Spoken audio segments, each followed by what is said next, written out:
If you do not dance, you have no purpose. And we don't keep things here that have no purpose. You see, your fight for survival starts right now. Well, Zach, first and foremost, a pleasure to meet you.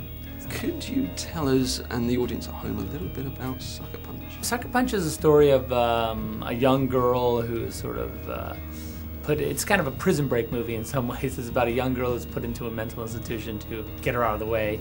She's threatened by to have this procedure that's going to stop her from testifying against her evil stepfather, but we find out that's not going to happen for like 5 days. So she has this sort of ticking clock. She has 5 days to figure out how to get away before this horrible thing happens. So she's doing what she can. So the first thing we need is a map to figure out where all the exits are.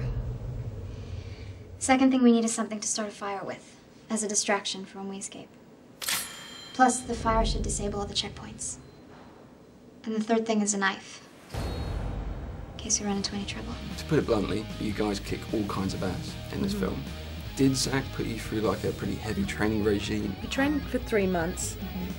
We came a bit later. James and V came in the last month, but myself and Emily and Jenna, we started 3 months out, mixed martial arts, training with Navy SEALs, like strength training, gym training, guns, wires, swords, all of that. I think we all put up a good fight at the end. I think it was just when we first came into the gym, Abby was kind of the benchmark. You know, she came in and she was the most physical out of all of us. We were like, whoa, I hope I can be as tough as her. After a while, it was addicting. It was like, I didn't get to do my reps today. I feel like my arms are getting smaller. Yeah. Squeeze it in during lunch, like, yeah, no joke. you know what I mean? Like, it's kind of obsessive.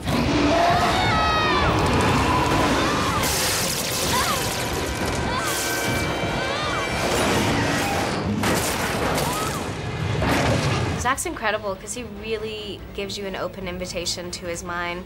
Like, he makes sure you're completely aware of what's going on. The very first day that we walked in, he had put storyboards and photos and references all over the walls of our green room.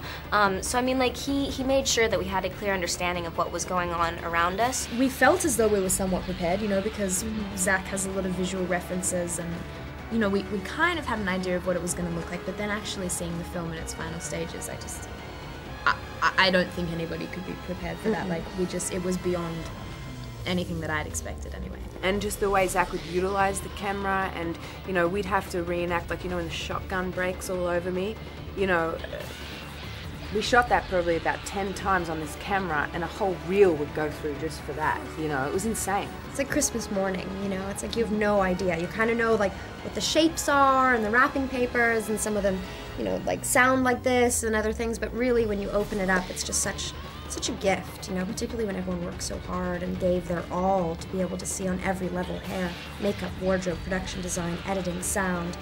You know, this is an incredible thing that no one has ever seen before, and I feel like it's really exciting as an audience member to get to be a part of that, you know.